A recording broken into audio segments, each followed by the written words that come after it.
Well, I did it again. Merry Christmas and happy holidays to you all. I'm John Castanino for US Fantasy. Yet again have I provided you with the means for a few extra gifts under the tree if you took my advice last week. Let's take a look. Drew Brees 9-1, so this doesn't look smart. Brees with no touchdowns and 6 interceptions in the last 2 weeks, and he's facing the second best pass defense in the league in Arizona. You might think I'm crazy here, but I see a renewed focus from Drew and this being a high-scoring affair. Receivers, Jordy Nelson, 9-1. Packers at the Bears. Green Bay always likes to throttle the rival, and with Aaron Rodgers a bit banged up, I think he looks to his most reliable target early and often.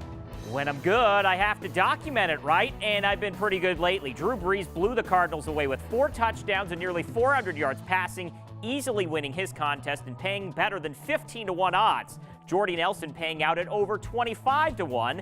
And as a bonus, I also picked LaShawn McCoy at running back. He finished second in his contest, paying at more than 3-1. Now let's see what I've wrapped up for you this week. Quarterbacks, I'm going to go back to the well and picking on the Cleveland Browns. Go with Phillip Rivers, opening at 16-1. He's thrown multiple touchdowns in 7 straight games, and Cleveland has given up a league-worst 31 passing touchdowns this season. That's a recipe for success. Tom Brady, he's the favorite on this board at 8-1. Like him to tear up the Jets after not throwing for any scores last week. Receivers, Julio Jones hasn't played in 2 weeks. He's eager to get back on the field against the Panthers. Last time they played in Week 4, Jones went off for 300 yards receiving, opening at 20-1. This is amazing value.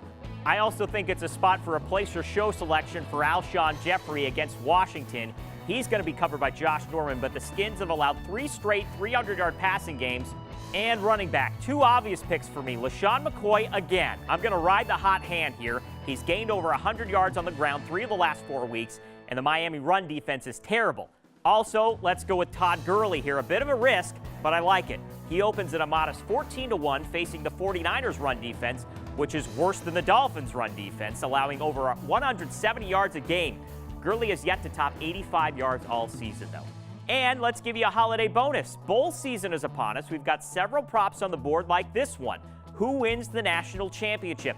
Every outcome possible has odds, and I like the one on the top. Alabama to beat Ohio State in the title game. At the time of this taping, odds on this line improving to 2-1. For the latest odds on all our contests, go to usfantasy.com as our number of offerings and options continue to grow, and we've added the Westgate to the list of our locations. If you don't get enough under the tree this weekend, just go buy yourself something really nice. We'll see you next week.